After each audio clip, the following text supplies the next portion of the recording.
Saludos y bendiciones, queridos amigos, queridos hermanos. Bienvenidos a Reflexiones de Medianoche. Hoy estaremos tocando un tema, tomando como referencia un apunte muy interesante del pastor Seguel Michelén, pastor en una iglesia en República Dominicana.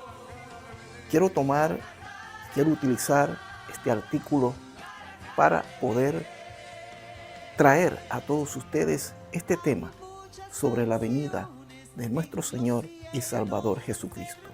Espero y deseo que sea de bendición para sus vidas. Bienvenidos a Reflexiones de Medianoche. Les damos la bienvenida a este tiempo en el que reflexionamos sobre temas del diario vivir. Esperamos resulte de edificación y bendición para sus vidas. Ya de antemano muchas gracias por permitirnos entrar a sus hogares. Vosotros también estad preparados, porque el Hijo del Hombre vendrá a la hora que no esperéis. Lucas 12:40.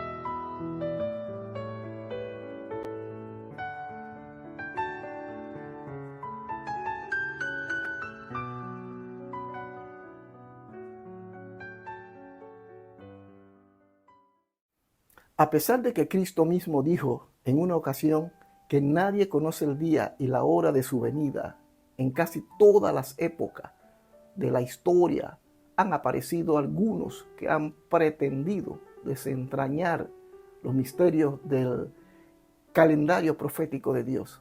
Recientemente o hace algunos años, alguien sugirió la posibilidad de que Barack Obama sea el anticristo, basándose en una increíble gimnasia exegética de Lucas 10:18. Esto ha tenido como consecuencia un terrible descrédito a las profecías bíblicas y ha dado pies para que algunos tomen a burla algo que deberían tomar muy seriamente. Pedro nos dice en su segunda carta que en los postreros días vendrían burladores, andando en sus propias concupiscencias y diciendo dónde está la promesa de su advenimiento, según 2 de Pedro capítulo 3, 4. Esas burlas, dice Pedro, son motivadas por su propia concupiscencia. No son más que una manifestación del anhelo interno de los pecadores de que esa promesa nunca sea cumplida. Pero es indudable que al arriesgarse a identificar ciertos eventos de la historia con las señales del fin, muchos que profesan ser cristianos han contribuido a desacreditar las profecías que anuncian la venida del Señor y los cambios dramáticos que ese hecho traerá consigo. Ahora bien, independientemente de que algunos se burlen de los anuncios bíblicos con respecto al fin y de que otros hayan deformado esta doctrina, lo cierto es que Dios ha revelado algunas cosas con respecto al futuro y nos manda a vivir en el presente a la luz de eso que Él nos ha revelado. En el libro de Pedro, primera de Pedro, capítulo 4, verso 7, el apóstol se vale de esta realidad para exhortar a sus lectores a vivir una vida cristiana consecuentemente. Mas el fin de todas las cosas se acerca. Sed pues sobrios y velad en oración, dice el apóstol. La palabra que la Reina Valera, la antigua versión, traduce como fin, significa literalmente consumación y no meramente conclusión o cesación. Es la palabra griega, telos, que da la idea de algo que llegó al cumplimiento de un propósito o meta. Por ejemplo, cuando se hablaba del telos, de una guerra, no se quería señalar simplemente que los dos bandos habían dejado de pelear, sino que uno había obtenido finalmente la victoria. O cuando se hablaba del telos de un hombre, lo que se quería significar no era que había muerto, sino que había llegado a la madurez. Así que cuando Pedro dice aquí que el fin de todas las cosas se acerca, se está refiriendo indudablemente al tiempo cuando la historia humana, tal como la conocemos, ahora llegue su consumación en la segunda venida de nuestro Señor Jesucristo. El problema es que Pedro escribió ese pasaje en el primer siglo de nuestra era. ¿En qué sentido pudo decir hace cerca de 2000 años que el fin se estaba acercando? La palabra griega que usa Pedro aquí y que la Reina Valera traduce como acercarse, ciertamente posee la idea de un evento que está a punto de ocurrir, pero también se refiere a un evento importante que se encuentra delante de nosotros como un hito, como el próximo punto luminoso del calendario, aun cuando ese evento no fuese a ocurrir en cualquier momento. Por ejemplo, en Juan 2:13 se nos dice que estaba cerca, la misma palabra que usa Pedro, la fiesta de la Pascua. Sin embargo, esa fiesta siempre se celebraba en una fecha determinada. Ese era un evento que nunca tomaba a los judíos por sorpresa, que nunca llegaba repentinamente. Pero siendo una de las 3 grandes fiestas religiosas de Israel, era una especie de hito en el calendario anual de los judíos. La vida está llena de hitos, así muchas muchachas comienzan a soñar con el momento en que cumplan los 15 años, 4 o 5 años antes de que eso ocurra, o con el día de sus bodas. En el caso particular que nos ocupa, Pedro sabía la segunda venida de Cristo. No era algo que podía ocurrir en cualquier momento, porque el mismo Señor se había encargado de advertir a sus discípulos que antes de su venida debían ocurrir algunas cosas. Acercándose al final de su ministerio, el Señor Jesucristo se sintió conmovido por todo lo que podría ocurrir con Jerusalén, por haberle rechazado, como lo menciona el Evangelio según San Mateo, capítulo 23, 37 al 39. Esto impactó profundamente a los discípulos, que todavía en ese momento estaban esperando que Cristo instaurara su reino mesiánico en cualquier momento, teniendo como sede la ciudad de Jerusalén. En ese contexto surge la pregunta que da pie al discurso del Monte de los Olivos. Dinos, ¿cuándo serán estas cosas y qué señal habrá de tu venida y del fin del siglo? Mateo 24, verso 3.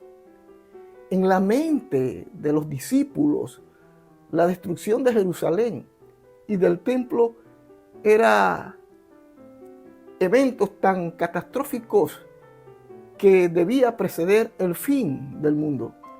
Pero el Señor les hace ver en el resto del discurso que una cosa no sucedería inmediatamente después de la otra.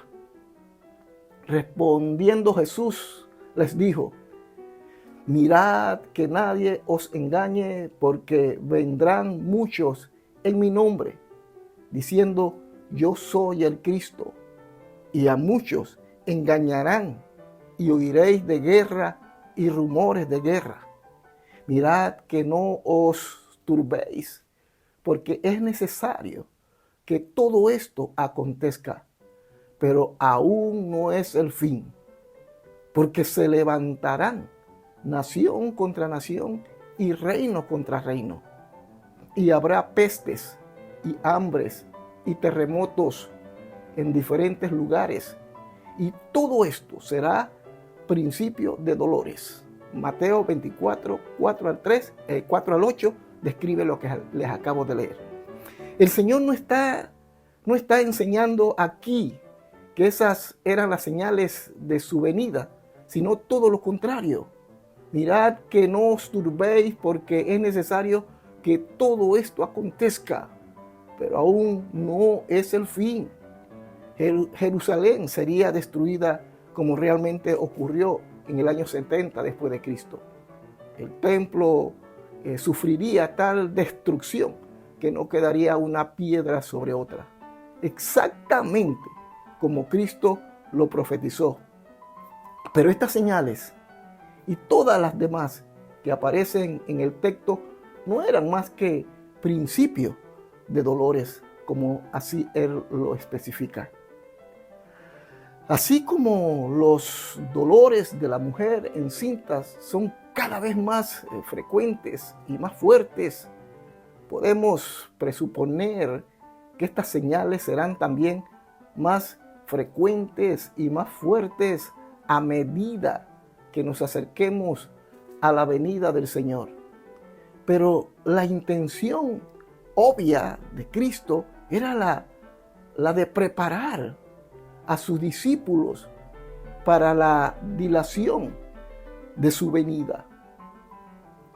La destrucción de Jerusalén no era más que el inicio de una serie de calamidades que habría de sufrir el pueblo de Israel y la tierra de Palestina a lo largo de la historia.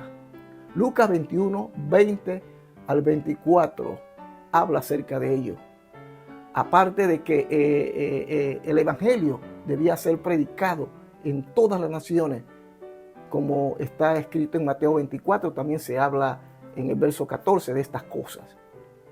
Así que en el Nuevo Testamento se enseña claramente que habría de transcurrir un periodo de tiempo entre la ascensión de Cristo y su regreso. Esa es la advertencia que Pablo da a la iglesia de Tesalónica en su segunda carta. Y dice: pero con respecto a la venida de nuestro Señor Jesucristo y nuestra reunión con Él, os rogamos, hermanos, que no os dejéis mover fácilmente de vuestro modo de pensar, ni os conturbéis ni por espíritu, ni por palabra, ni por carta, como si fuera nuestra, en el sentido de que el día del Señor está cerca.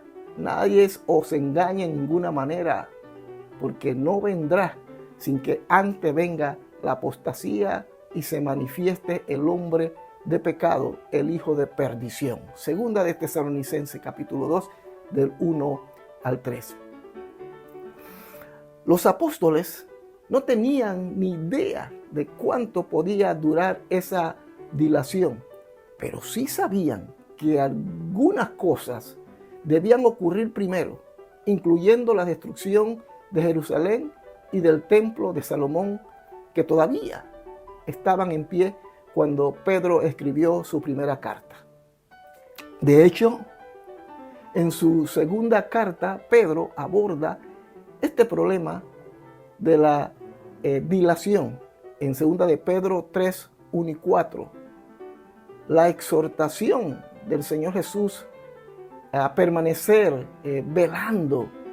Y en Mateo 24, 42, 51 era un claro indicativo de que la iglesia tendría que esperar por un tiempo indefinido la segunda venida. Nosotros no sabemos cuándo ocurrirá ese evento, pero hay dos cosas que podemos decir con toda certeza.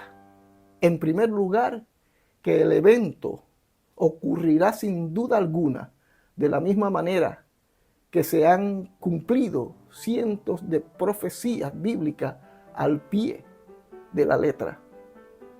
Y en segundo lugar, que no estamos o nos estamos acercando cada vez más a la venida de nuestro Señor.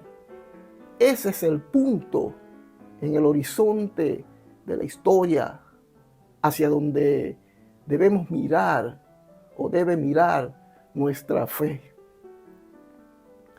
Leí, dice el pastor Michelin, leí que en una ocasión viajaba por una carretera, alguien dijo viajaba por una carretera interestatal en Arizona, cerca del Gran Cañón, cuando se topó con un letrero que tenía dos distancias marcadas.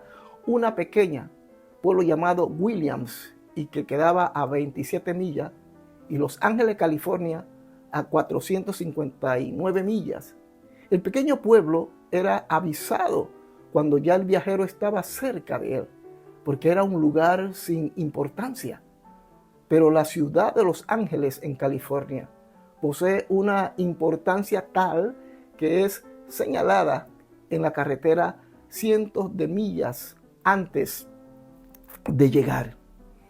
Pues de la misma manera, el Nuevo Testamento pone delante de nosotros la segunda venida de Cristo como el gran evento que sigue en el plan redentor de Dios. Porque sea que estemos vivos o que estemos muertos, cuando llegue ese momento, todos los creyentes sufrirán una profunda transformación, según el libro de Hechos, capítulo 9, capítulo 1, 9 y 11 y 1 de Corintios 15, 51 y 58. En ese momento Dios cumplirá a plenitud sus propósitos redentores y el paraíso perdido vendrá a ser el paraíso recobrado.